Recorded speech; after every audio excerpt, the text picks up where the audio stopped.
A Portage County landmark was destroyed by fire, the latest on the blaze and its aftermath. Flash Film Commission has their first big event featuring a film called Drunk Bus later this month. I'm at the Mack Center with all the details on the Kent State cheer and dance team's kickoff celebration. Last night's Grammys had some big winners and less distancing after last year's socially distanced ceremony. Learn more about the show as TV2 News starts right now.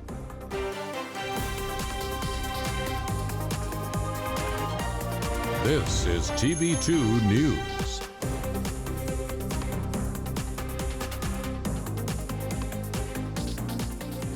Good evening, Kent State and all of Portage County. Thank you for joining us for this Monday edition of TV2 News. I'm Elias Shingleton. And I'm Raygene English. We begin tonight with the Kent State dance team. The team is on its way to Florida to compete in national championships. Our reporter Olivia Sharp caught up with the team before they head off for the title. Hi, Olivia. Hi guys, that's right. I am in the Mack Center for the Kent State cheer and dance team's kickoff celebration ahead of their trip to nationals. Two Kent teams are headed to Daytona. The cheer and dance teams will both be headed to the Cheer and Dance Collegiate National Championships. Just a competition where we compete against other schools that are in the same division. So we're competing in D1A. We go down there and we're surrounded by cheerleaders and other teams, and that's really a time where we get to present ourselves and do what we love and be surrounded by other people doing the same thing. So that's really cool. Kent's dance team will be competing with a hip-hop routine as well as a jazz routine, while the cheer team will be competing with a 2-minute stunt and dance routine. It's like a whole week event, so we've been practicing. We started around Christmas time. This past week during spring break, we had 2-a-days where we were practicing 6-hour days. This is the team's first time competing in 2 years due to the COVID-19 pandemic, with only 5 athletes from both teams having ever competed at nationals. COVID was definitely took a chunk out of our career, we would say, and but that makes it all the more worth it this year. We're ending our careers in nationals, and that's all we can ask for because some seniors before us didn't get the opportunity, so we do it for them. But yeah, it's definitely, that was like one of our biggest obstacles, I think, is coming out of COVID and trying to find that motivation again. Although the teams are going in with high aspirations, cheer coach Keith Johnson has one goal for his athletes. What we're looking for is a good, solid performance where everything stays up in the air and everything stays tight. And the big thing is have fun. Show the judges that you're having fun, because if you're having fun, they're going to score you better. They're going to like what they see. If you're smiling and hitting your routine and all that, that's what it's about. Go down, have fun, nail the routine. Like I told them yesterday at practice, walk off that floor knowing that you gave everything you had when you leave that floor. To stay up to date on everything the team does in Daytona, follow them on Twitter at Kent State Cheer and Kent State Dance Team, as well as at TV2 KSU Sports for all updates. Reporting from the Mack Center, I'm Liv Sharp. Thanks, Olivia. Now, our historic structure in Portage County was recently damaged by heavy flames. Brimfield's Red Barn at Dussel Farm. That's right. TV2's Alexa Blakley joins us now with the latest on the extent of the damage and what is next for the farm. Hi, Alexa. What's going on? I went to Dussel Farm today to learn more about what happened and the impact this has had on the community. The barn of Brimfield's Dussel Farm and Feed Store caught fire Saturday afternoon. The farm's co-owner, Linda Dussel, was the one who called 911 at 12:25 p.m. The kids at work in our store called me up and said the barn's on fire. And, you hesitate, like, really, you're just pulling my leg. They said, no, come look outside, and we did, or I did, and sure shooting. Dussel said the fire started small and spread within a matter of minutes. All you could do was stand and stare at it. I couldn't do anything about it, and the fire department got here, quick, actually. They're right down the road. It didn't take them long. And for the family, this tragedy has weighed heavy. Definitely hits you in the heart. You know you can replace it, but there's a lot of memories that have taken place there. This event also had an impact on the community. so many kids that take pictures in front of the barn, and they just want an old barn in the background. And you look at those pictures, and it breaks your heart because you know that it's not there now.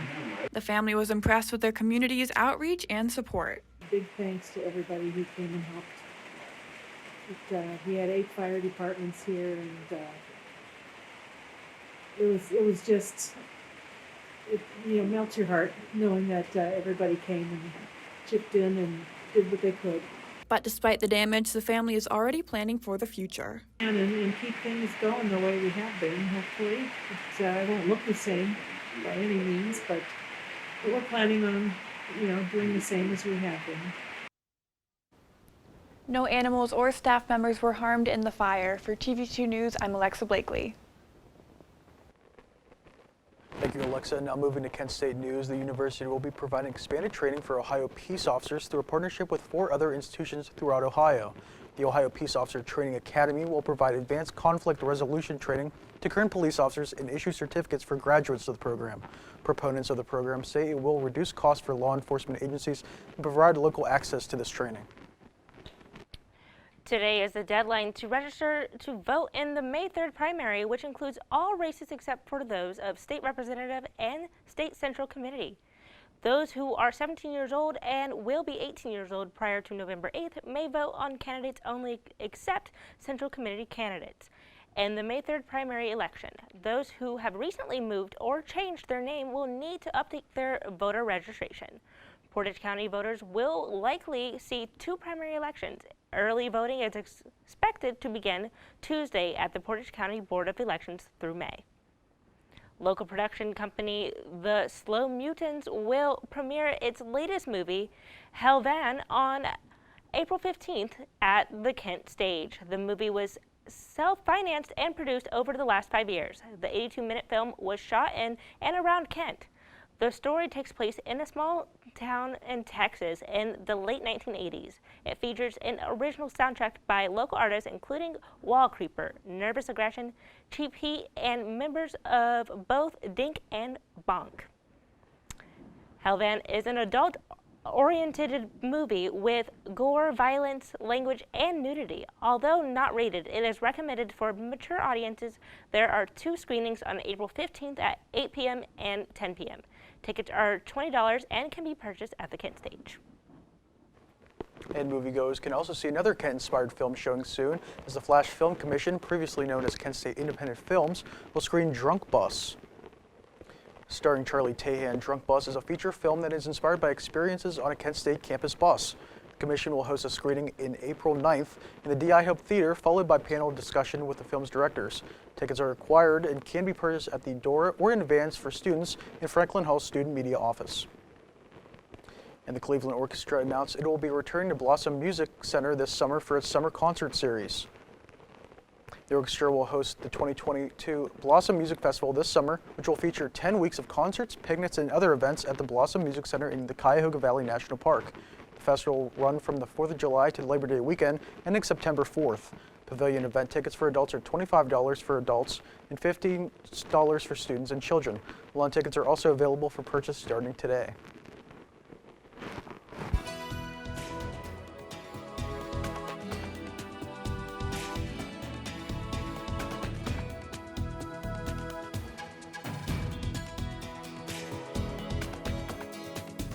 Hello there, Portage County. I'm Josh Aponte, and let's see what weather is going on here in Kent.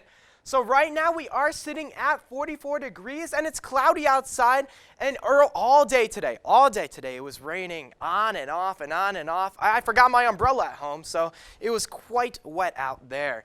And we have the humidity at 73% from that rain. And we do have a little bit of a breeze, 8 miles per hour, but not too bad right now. Now let's take a look at some temperatures here around Ohio. So it is quite warm out there. We are sitting to those mid to upper 50s. We got 59 in Dayton, 52 in Columbus. And then up towards Lake Erie, we do have a little bit more chilly, 46 in Akron, and 47 in Steubenville. Now let's zoom in and take a look at some temperatures closer up here in Northeast Ohio. So it is, once again, as I said, more chilly here towards Lake Erie, 47 in Sandusky, 46 in Mansfield, and we are sitting at that 44 in Kent. Now that's all I have for now, but make sure you stay tuned for the 7-day forecast coming up. For TV2 Weather, I'm Josh Aponte. Thanks, Josh. A 27-year-old man was killed following a shooting in Akron Saturday. The man, who has not yet been identified, was shot multiple times in the torso and left unresponsive in a driveway on La Follette Street. Authorities plan to provide an update to the investigation once the man is identified.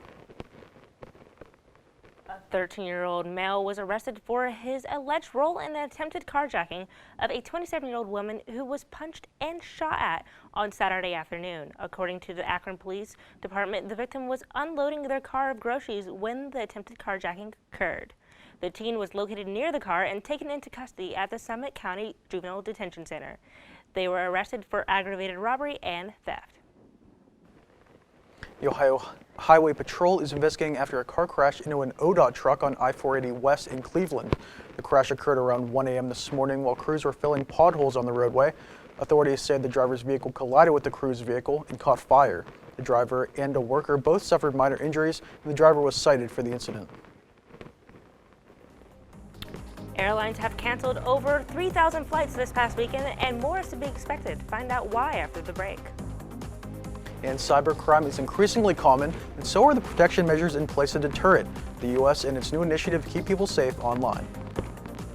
Brush, brushy, brush, brushy, brush, brush your teeth. Every day and every night. Now it's your parents' turn. Here's what you gotta do. Let them have your toothbrush so that they can brushy brush your teeth. Good job, you're almost done. 5, 4, 3, 2, 1. That's it. Help your teeth stay healthy. Brushy brush with a grown-up every day.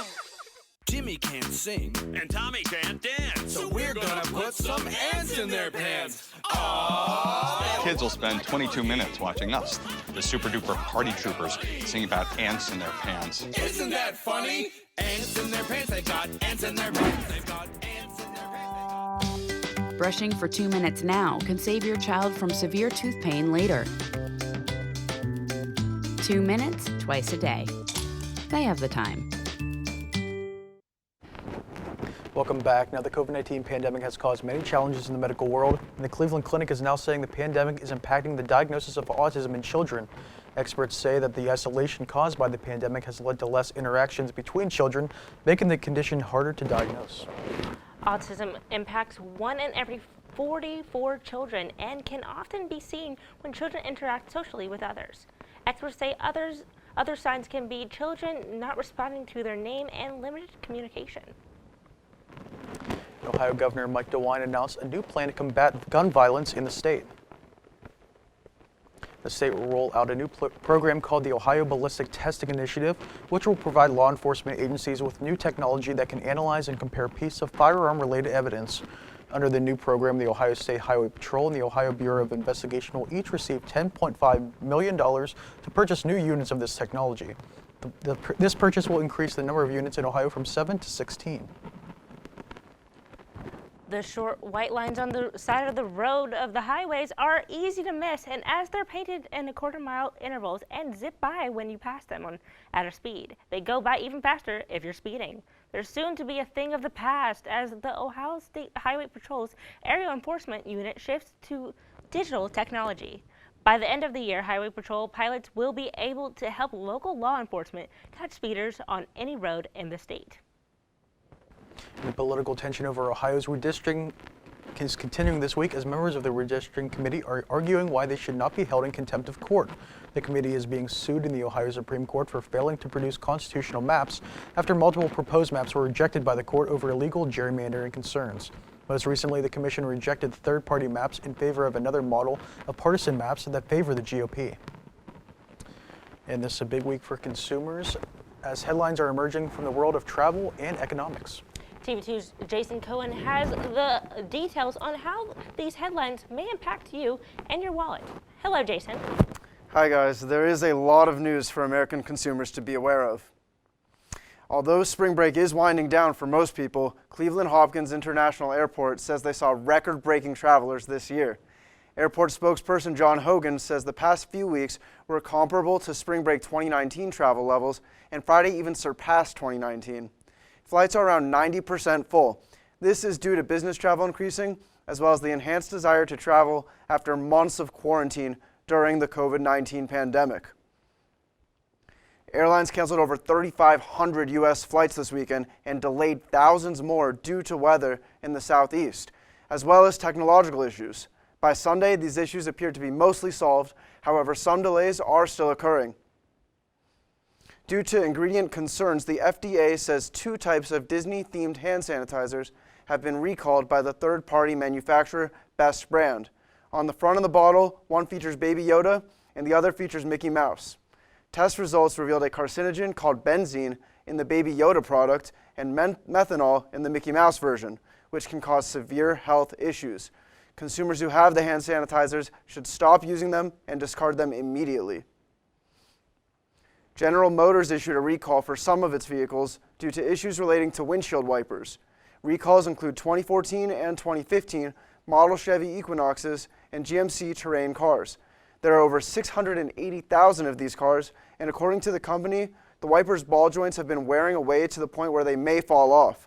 This is a voluntary recall, and an approved dealer will fix it for no charge. In spite of the supply chain crisis, Tesla recently reached a record in sales by delivering 310,000 vehicles in the first quarter. The company stated they recorded a 68% increase in manufacturing compared to last year. In 2021, the company delivered a record 936,000 vehicles, an 87% increase over 2020. With a new factory in Germany coming soon, Tesla plans to deliver 1.4 million vehicles in 2022. Hertz is increasing the amount of electric vehicles in its rental fleet, announcing a new deal to purchase as many as 65,000 cars from Polestar, a Swedish electric car manufacturer. Polestar says partnerships with companies like Hertz will introduce a wider audience to the experience of driving an electric vehicle. It says for many people, it could be the first time they drive one. Reporting from the Franklin Hall studio, I'm Jason Cohen, TV2 News.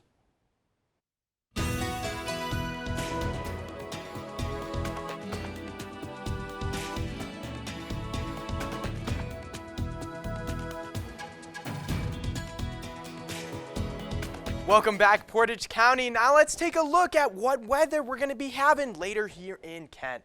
So we are sitting at that 44 degrees right now, a little gloomy. We got those clouds out there as well. 10 p.m., not too much of a difference, except just 1 degree more cold out there, 43 degrees. And at midnight, guess what? Still cloudy and gloomy later. It's still going to be around that 42 degrees. So nothing too different is going to be going on later here tonight. Now let's take a look at your 7-day forecast. So tomorrow, it's going to be very, very, very wet this week. Tomorrow, we will have a 55% chance of rain. Same with Wednesday, 74% chance. Thursday and Friday, though, we're going to have a little bit of sun. It's going to be trying to peak out there, but we are going to have that precipitation at 55% and 85% on Thursday and Friday. Saturday, oh no, we have mix. We have rain, then we also have snow at 60% chance of precipitation. And then Sunday, finally, we will have a break from that precipitation, and it will be nice and sunny too. So we'll finally see an end of that doom and gloom weather. Now let's take a look at a live weather radar. So we got all that precipitation moving out from today, and then we do have some precipitation up here towards the north. But here's that precipitation right behind me. Let me scoot on over here. Here's that precipitation that we just experienced today, all that rain that was going through today. That's all I have for you. Make sure to check KentWire.com for any weather, news, or sports updates. For TV2 Weather, I'm Josh Aponte, and have a great week, Portage County. Thank you, Josh. Life in prison or the death penalty, that's what's on the table for Nicholas Cruz. He pleaded guilty in October to opening fire at Marjorie Stoneman Douglas High School in Parkland, Florida, more than 4 years ago, killing 17 people and injuring 17 more. There are plans for 12 jurors and 6 to 8 alternates. The jurors would have to unanimously agree on one aggravating factor. If that happens, death sentence must also be a unanimous decision if capital punishment is recommended. The final decision still rests with the judge. It could take 6 months to find out his sentence. And moving to Capitol Hill, the Senate confirmation hearings for Supreme Court nominee Ketanji Brown Jackson are expected to advance to a full Senate vote this week. The Senate Judiciary Committee is expected to vote today on a motion to move Jackson's confirmation out of the committee and to the full Senate on the floor. Democrats are expected to approve the nomination in the 50-50 Senate. If the committee deadlocks on the motion, Democrats will need to conduct hours-long debates to discharge the nomination to the floor. Protecting the U.S. isn't just about what happens on the ground, in the air, and at the sea. We also need to defend ourselves online. The State Department has a new cybersecurity bureau to do just that. It formally launched Monday and comes at a critical time as Russia and China are increasingly trying to put down their own authoritarian stamp on the internet. This bureau will put more diplomatic personnel and expertise toward everything from shaping norms and responsible government behavior in cyberspace. You may remember I got criticized for calling Putin a war criminal. Well, the truth of the matter, you saw what happened to Vuka. This warrants him, he is a war criminal. But we have to gather the information. We have to continue to provide Ukraine with the weapons they need to continue the fight.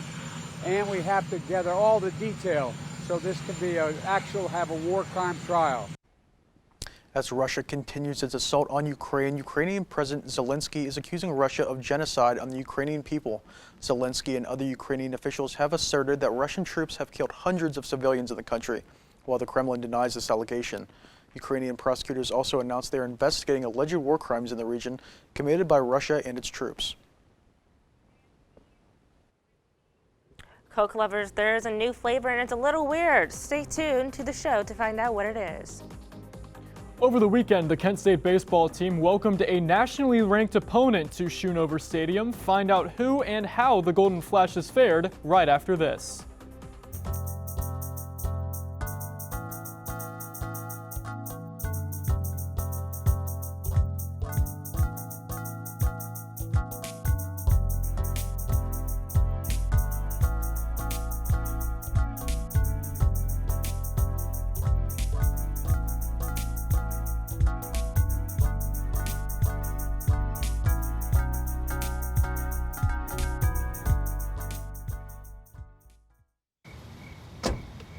Thank you, dear. Well, you're very supple. Just like I was at your age. Back then, I was a sex expert. Used to call me the buttered biscuit. I know about birth control, too. So you can ask me anything, baby. Bedsider.org has birth control information and a lot more. And it's... Have you had sex in this car yet? And now, your TV2 Sports Report.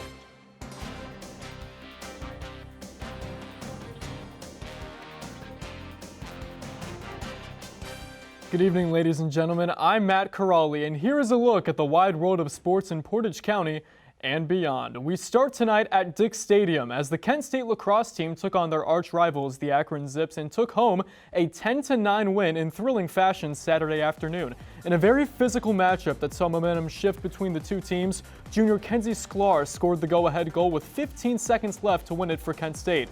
The Golden Flashes get win number 5 on the year and move into 4th place in the Mid-American Conference standings. Kent State will travel to the campus of Robert Morris University to take on the Colonials Saturday at noon.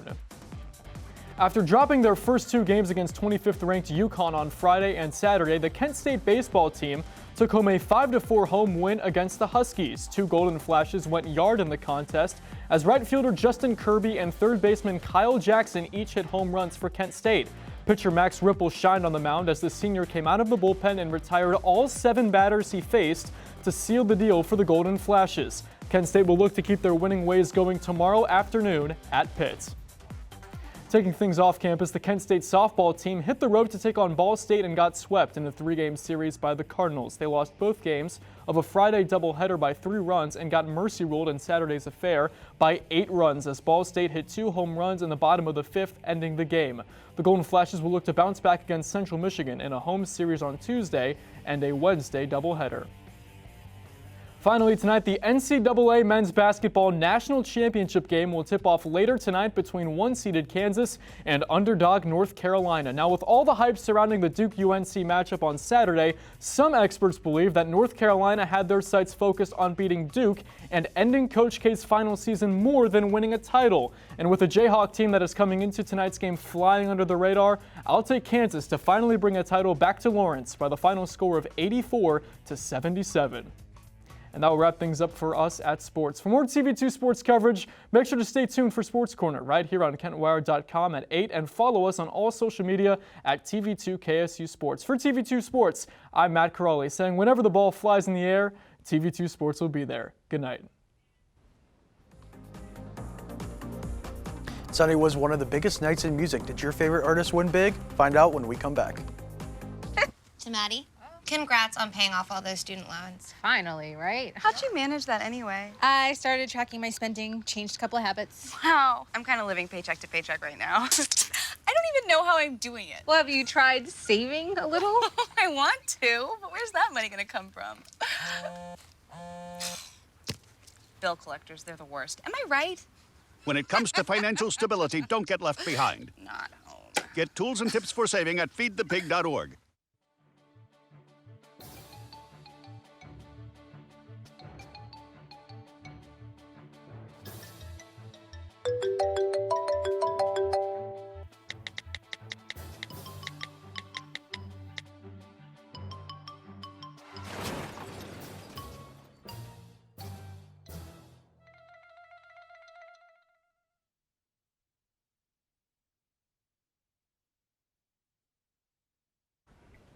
Welcome back. The annual Grammy Awards ceremony took place Sunday, where some of the biggest acts in music were recognized with the coveted Golden Gramophone. History was made as the ceremony was held in Las Vegas for the first time ever. Yes, big winners of the night included Olivia Rodrigo, who won 3 awards, and John Batiste, who won 5 awards. Ukrainian President Zelensky also made an appearance, followed by a performance by John Legend in tribute to Ukraine. And if you're a Coca-Cola fan and a gaming fan, this new flavor may appeal to you. The company unveiled Coke Zero Bite, that's B-Y-T-E, that they say, get this, tastes like pixels. The drink was first shown virtually in the game Fortnite, but is now a real-life beverage soon available for purchase. Bite is a follow-up to Coke's last new flavor, Starlight, which was inspired by outer space. Bite is available online starting May 2nd while supplies last. Now, guys, did you see the Grammys last night? That was a big night in music. Yes, it was. It was way more exciting than last year because it was very much distance and everyone was in a mask and everyone was together under one roof, and I felt like it was a lot of fun. Definitely. Who was your favorite big winner of the night? I love Silk Sonic. I love the music. I love everything that they're about, and I felt like what they did last night with those 4 Grammys was very deserving. Yeah, I will have to say, you know, I do agree, Silk Sonic, love Silk Sonic, but I will say, the performance of the night, Lil Nas X. Ooh, yes. Nice. Yes. Nice. Yes. Lil Nas X and Jack Harlow. Jack Harlow. Yeah. Can't forget about it. Yeah, the choreography was amazing. No doubt. And like, what about the Pixel Soda? I'm confused. Can I just say it? I'm confused. I don't know what tastes like pixels mean. I'm going to be honest. Definitely interesting for sure. Yeah, it is. Can't wait to try it though. So that is all the time we have for you tonight for this Monday newscast. When we are off the air, make sure to keep up with KentWired.com and at KentWired on socials. I'm Raygene English. I'm Elias Shingleton. Have a great night, Portage County.